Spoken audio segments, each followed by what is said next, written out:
패백 때 시어머니가 며느리 치마폭에 던지는 과일. 우리는 보통 그걸 아주 한국적인 장면으로 기억합니다.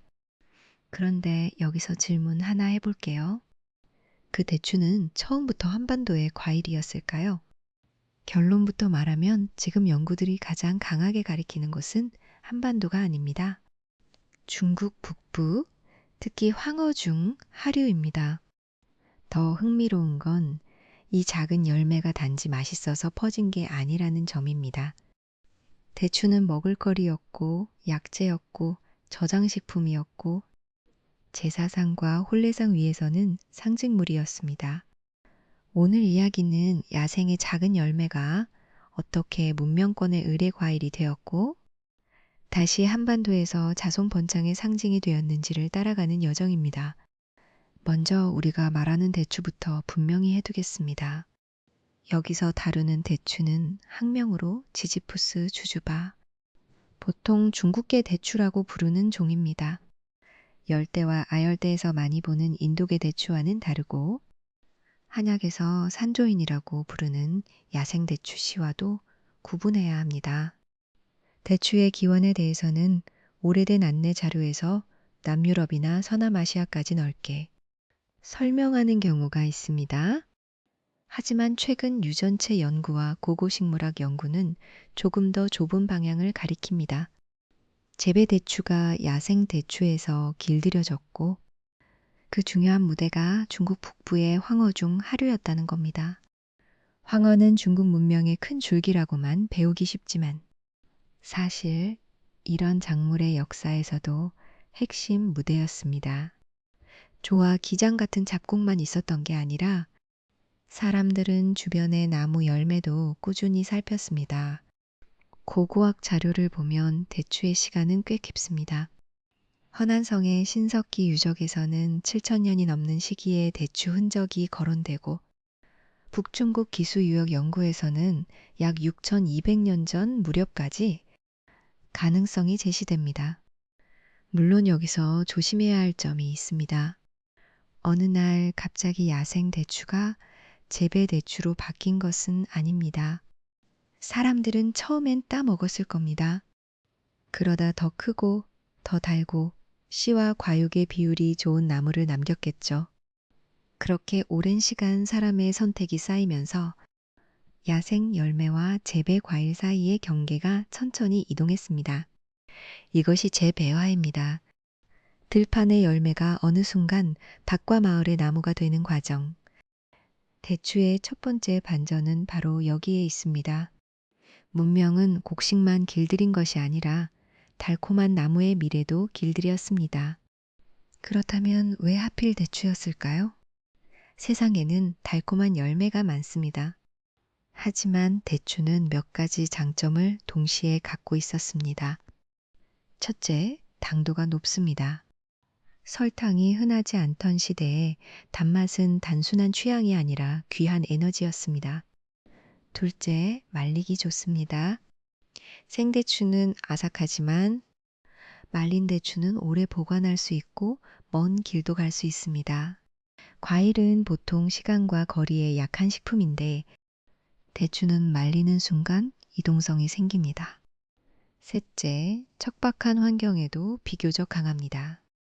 물과 비옥한 땅을 많이 요구하는 작물만큼 까다롭지 않았기 때문에 농경지가 넉넉하지 않은 지역에서도 매력적이었습니다. 넷째, 약용의 이미지가 강했습니다. 중국과 한국의 전통 식문화에서 대추는 음식의 단맛을 더하는 재료이면서 몸을 보하는 재료로도 다루어졌습니다. 이 네 가지가 합쳐지면 대추는 단순한 후식이 아닙니다. 저장 가능한 단맛, 운반 가능한 영양, 그리고 의뢰에 올릴 수 있는 귀한 과실이 됩니다. 중국 문헌 속에서도 대추는 꽤 이른 시기부터 모습을 드러냅니다. 약 3,000년 전의 노래와 풍속을 담은 시경에는 대추를 채취하고 소비하는 정황이 보이고 오래된 사전류인 이하에는 여러 대추의 종류가 언급됩니다. 이것은 사람들이 그냥 대추와 마시는 대추 정도만 구분한 것이 아니라 이미 품종이나 계통을 인식하고 있었다는 뜻으로 읽힙니다. 시간이 더 지나 6세기 농업서인 제민요술에 이르면 대추의 계통과 재배, 가공 기술이 훨씬 체계적으로 기록됩니다. 여기서 대추는 숲에서 주워오는 열매가 아니라 관리하고 선별하고 가공하는 농산물이 됩니다. 그러니까 대추의 역사는 맛의 역사이기도 하지만 분류의 역사이고 기술의 역사이기도 합니다. 사람들은 작은 열매를 보며 어느 나무가 더 낫고 언제 따야 하며 어떻게 말려야 오래가는지를 세대에 걸쳐 쌓아갔습니다. 대추는 중국 안에만 머물지 않았습니다. 원예사 연구에서는 대추가 적어도 약 2000년 전부터 서쪽으로 이동해 시리아와 이탈리아 반도, 더 넓게는 지중해권으로 퍼졌다고 정리합니다. 여기서 실크로드라는 말을 떠올릴 수 있습니다. 비단과 향신료만 오간 길이 아니었습니다.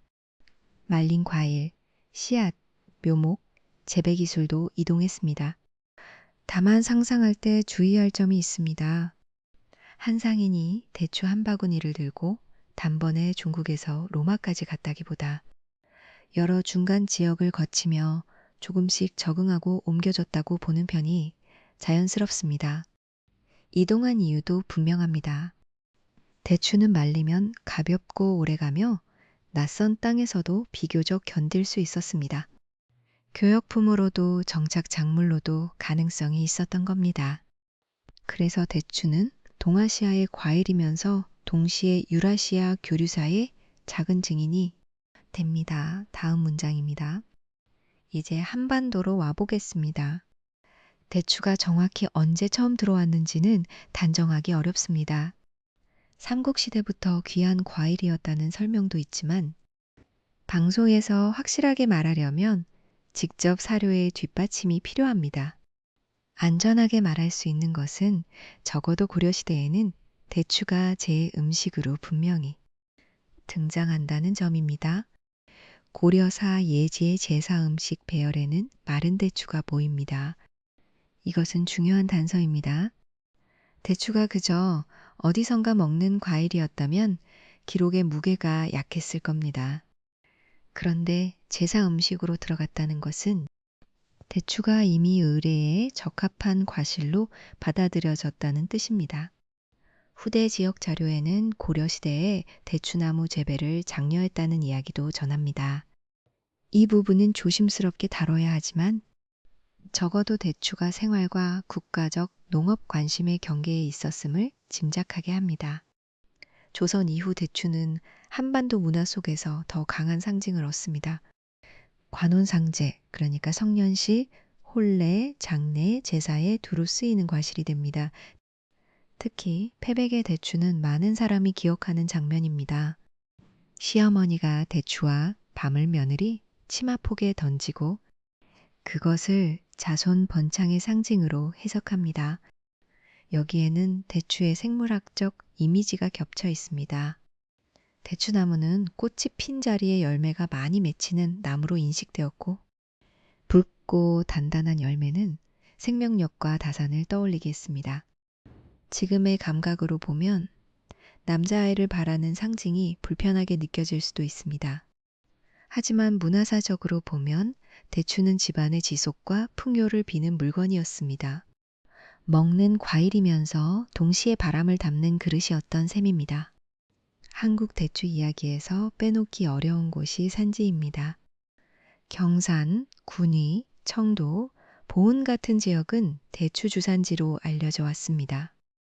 특히 보은 대추를 둘러싼 속담이 흥미롭습니다. 삼복에 비가 오면 보은 처녀의 눈물이 비 오듯 쏟아진다는 말이 있습니다. 왜 하필 처녀의 눈물일까요? 대추 농사가 망가지면 본래 비용을 마련하기 어렵다는 생활경제의 감각이 담겨 있기 때문입니다. 이 말은 대추가 단순히 제사상에 몇 알 올라가는 과일이 아니었다는 걸 보여줍니다.